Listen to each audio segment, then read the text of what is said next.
Bonjour à toutes et tous.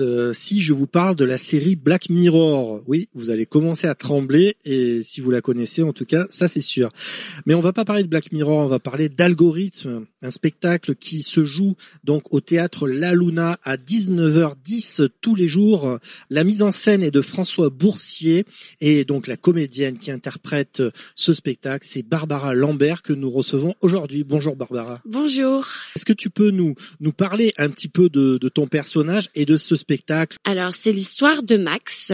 Max qui représente la trentaine épanouie, on va dire, et qui, force est de constater, l'est pas vraiment, qui est addict aux nouvelles technologies, aux écrans, et qui s'enferme là-dedans plutôt que de prendre sa vie en main et d'oser aller affronter son destin, et notamment de tout mettre en œuvre pour devenir danseuse professionnelle. Voilà, donc elle se laisse embarquer par les réseaux, par les applications. Du coup, c'est son travail en entreprise qui reprend le dessus, et elle s'isole petit à petit. Elle s'enferme. Là, François Boursier, avec le créateur lumière Romain Grenier, signe une mise en scène un peu futuriste avec pas mal d'effets spéciaux parce qu'elle va se retrouver enfermée sur son lit. Et c'est une cage qui va délimiter ce lit, qui est suspendu en l'air au moyen de 12 projecteurs, des barres de LED autour du lit, et elle ne va plus pouvoir sortir. Et son seul interlocuteur est un espèce de petit cube qui représente un assistant vocal. Il faut savoir que toutes les répliques de Léo, donc cet assistant vocal, sont des répliques réelles, parce que l'auteur lui a posé les questions, et lui, il a répondu. Ouais, on n'a pas cité d'ailleurs l'auteur de la pièce. Émilie Genaïdig. Voilà, tout à fait. Toute ressemblance avec notre époque n'est pas due au hasard, bien entendu. On est très inquiet en ce moment de ce qui se passe au niveau des nouvelles technologies, effectivement, avec la montée en puissance très rapide, finalement, des intelligences, toute la robotique, la cybernétique, etc. Et comme tu le disais très justement, quand même, c'est cette addiction aux nouvelles techno qui touche, on parle beaucoup des jeunes, mais pas que les jeunes, qui touche tout le monde d'une manière assez spectaculaire. Est-ce que toi, en tant que personne, en tant que citoyenne, c'est quelque chose qui te concerne, qui te travaille toi-même? Est-ce que toi, t'es une accro aux nouvelles technologies, par exemple? J'ai été accro et je suis justement en plein travail. Alors, je pense que j'y arrive très bien. Déjà, j'ai pris un téléphone pro, ce qui fait que quand j'ai décidé d'arrêter ma journée de travail, il est éteint. Les applications des réseaux sociaux ne sont installées que sur le téléphone pro. Ce n'est pas sur mon téléphone perso. En gros, sur mon téléphone perso, je pourrais limite prendre un vieux Nokia 3310.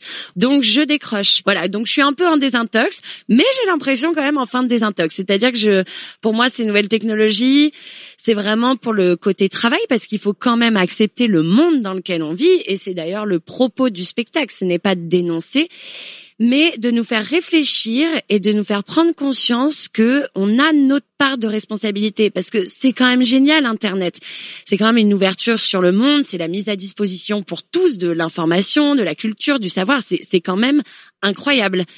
Mais il faut pas se laisser manger. Voilà, il faut faire attention. Il faut qu'on ait le dessus et que ce soit pas les écrans qui aient le dessus sur nous. Et j'ai vu le reportage sur Netflix derrière nos écrans de fumée.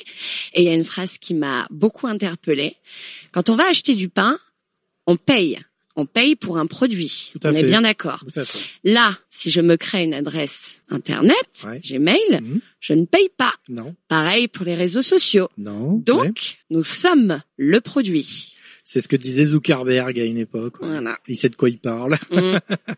Effectivement. Alors Barbara Lambert, vous la connaissez peut-être déjà un petit peu, ou bien même d'ailleurs, puisque elle a quand même été nommée meilleur rôle principal au Petit Molière dans La Patiente, et elle joue aussi dans Scène de ménage sur M6 le rôle d'Élodie. Oui, c'est dans le couple Camille Philippe avec Amélie Etas et Grégoire Bonnet. Voilà. Et d'ailleurs on fait un coucou aussi à Amélie Etas qui est quelque part dans Avignon. Parce qui est au théâtre des Gémeaux, voilà. Exactement. On en profite. Oui. Alors Barbara, merci pour ton témoignage personnel, parce que c'est vrai que finalement ça nous montre que on peut reprendre aussi la main sur la machine et que c'est pas une fatalité en soi que cette machine prenne le dessus sur nous tous, même si c'est vrai que quand on se promène dans la rue, des fois on est un peu interloqué quand on voit les gens, mais alors on va pas spoiler la fin bien sûr de ton spectacle, ça va de soi, mais ça a l'air mal parti quand même pour Max, Oui, ça a l'air mal parti, et ce qui est alors pas forcément dérangeant, mais qui interpelle et qui en même temps fait sourire ou grincer des dents,